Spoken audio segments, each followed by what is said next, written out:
Jeudi 6 juin 2023, mesdames et messieurs, bienvenue à tous. Le défi à relever au Bénin dans les télécommunications reste de taille.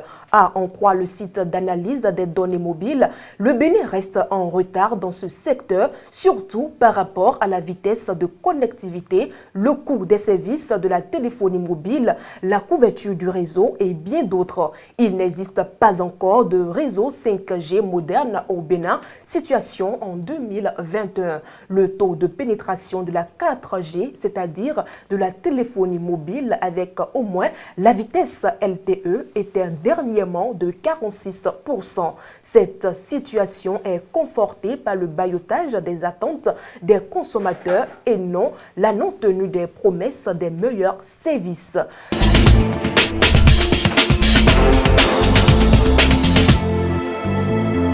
Le jeudi 11 mai 2023 à Washington, la Banque mondiale a approuvé un financement de 460 millions de dollars US de crédits et de dons de l'Association internationale de développement pour améliorer et harmoniser les systèmes statistiques dans 8 pays d'Afrique de l'Ouest et 3 organisations régionales. Il s'agit du Bénin, de la Guinée-Bissau, du Mali, de la Mauritanie, du Niger, du Sénégal et de la Gambie, puis de la CEDEAO, de l'UEMOA et de l'Union africaine. Les financements ainsi accordés seront mis à la disposition des bénéficiaires dans le cadre du projet d'harmonisation et d'amélioration des statistiques en Afrique de l'Ouest et du centre FASAOC.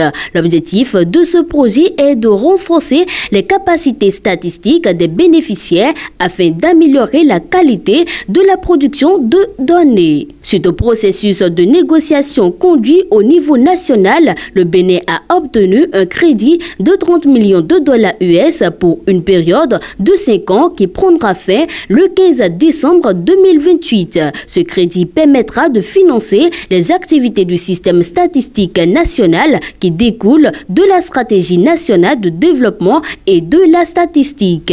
L'impact de ces activités sera principalement mesuré par l'adhésion du Bénin à la norme spéciale de diffusion des données du FMI et le passage de l'indice de performance statistique du Bénin d'une valeur en 2020 de 53,7 à une valeur cible de 71,2 sur 100 au terme du projet FASAOC. L'obtention de ce projet inédit au profit du secteur de la statistique confirme la volonté du gouvernement de mettre les statistiques au cœur des décisions politiques pour le développement de notre pays. Après avoir pratiqué la césarienne sur l'ancienne journaliste de Guérit TV Monde, Marlène Zomaou, dans des conditions peu recommandées, le docteur Syriac Yededji a été placé en détention provisoire ce mardi 6 juin 2023. Mais la date de son procès n'est pas encore connue.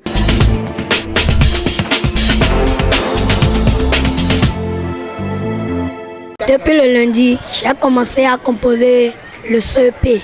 Le CEP, je l'ai trouvé très facile à cause des épreuves de lecture, mathématiques, ES, EST. J'ai trouvé les épreuves très abordables. Les épreuves de mathématiques, d'expression écrite ont été abordables. J'ai très bien composé. Je sentis même les épreuves un peu faciles, souvent aussi un peu difficiles. Je pense que j'aurai la réussite. L'épreuve que moi j'ai le plus aimé, c'est celle de ST et de mathématiques. Bon, moi je pense aussi que les autres étaient abordables. L'examen que j'ai composé, c'était bon. Mathématiques, c'était bon. Il n'y avait pas de difficulté. ES aussi. EST, lecture, dictée, expression écrite. J'ai trouvé les épreuves faciles. ES, lecture, expression écrite, EST, mathématiques, couture. Oui, je suis sûre que la réussite est assurée. Oui, je pense que la réussite est assurée.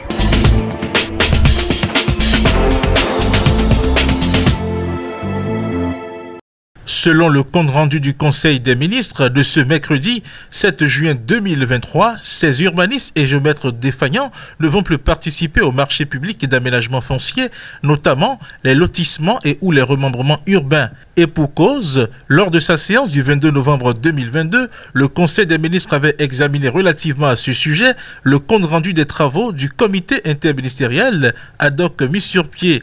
À l'occasion, il avait été décidé, entre autres, de constituer un pôle d'experts chargé de revisiter les lotissements remembrements proposés à l'annulation et faire prendre les dispositions appropriées, mettre en place un mécanisme de financement des lotissements remembrements urbains impliquant les banques, les communes d'État. D'autres mesures avaient été également souhaitées. La mise en œuvre efficace de ces mesures nécessite que chaque commune détienne toute la documentation liée aux opérations de lotissement remembrement non transmises initialement par les experts géomètres et urbanistes. À cet effet, les diligences ont été entreprises par le ministère en charge du cadre de vie. Mais malgré les appels lancés et réitérés à l'endroit de ceux-ci pendant plusieurs mois, certains d'entre eux n'ont toujours pas cru devoir remettre les dits documents. De ce fait, cette situation a compromis la poursuite des travaux des pôles d'experts et l'exécution des opérations qui doivent être clôturées, soit poursuivies et achevées. Prenant acte de ce compte rendu, le Conseil a instruit le ministre chargé du cadre de vie à l'effet de solliciter auprès des différents ordres professionnels concernés des sanctions à l'encontre de leurs membres fautifs pour manquement grave à leurs obligations.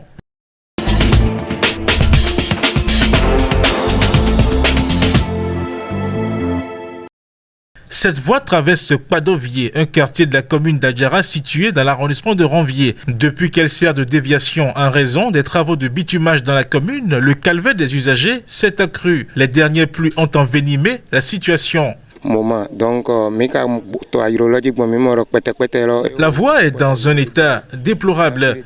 Nous demandons aux autorités de la commune d'Adjara de penser à son aménagement.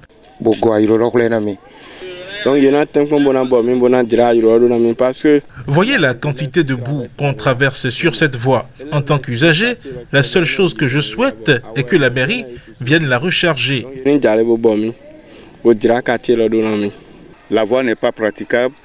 Nous passons ici pour demander à la population de Kwadovier et aux conseillers de la commune, et au CA de Ranvier et même le maire d'Adjara de venir voir l'état de la route pour savoir quoi faire pour donner libre circulation à la population.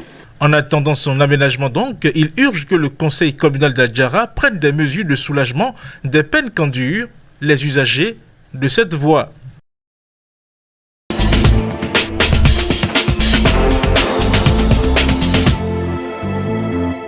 Non, vous savez, l'Afrique n'est pas un vase clos. La géopolitique, la dynamique de la géopolitique, c'est les puissances qui déterminent ça. Alors, donc, je vous ai dit, depuis le partage de l'Afrique est à la fluctuation du monde. L'Afrique est laissée c'est-à-dire que nous ne pèsons pas lourd, nous ne sommes pas industrialisés. Tout ce que nous avons vient d'ailleurs.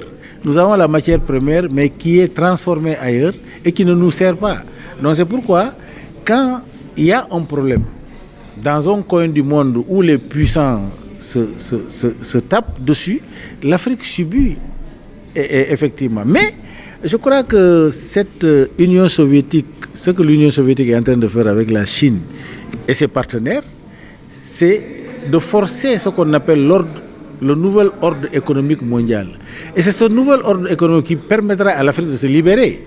Parce que l'unilatéralisme dans la gouvernance mondiale, c'est ce qui est en train de plomber l'Afrique. Mais si l'Afrique a les choix de multiplier ses partenaires, en deux blocs, on a, c'est pas le dollar seulement, c'est pas le franc et l'euro seulement, mais il y a cette voie qui quitte l'Afrique du Sud, qui va à l'Union, les BRICS, d'une manière globale, qui sont en train de s'imposer dans le monde. Ça va permettre, n'est-ce pas, d'équilibrer la gouvernance et de permettre à l'Afrique de tirer son épingle du jeu. Voilà, donc c'est une grande opportunité pour l'Afrique de voir que ce qui se dessine aujourd'hui, c'est de démanteler ce système néocolonialiste qui existe depuis des temps.